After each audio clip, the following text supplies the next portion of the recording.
Emma? Emma?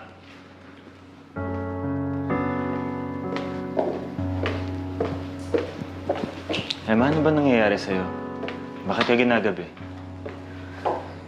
Tumirik yung sasakyan ko tapos traffic pa uwi. Sana nagpasundo ka sa akin.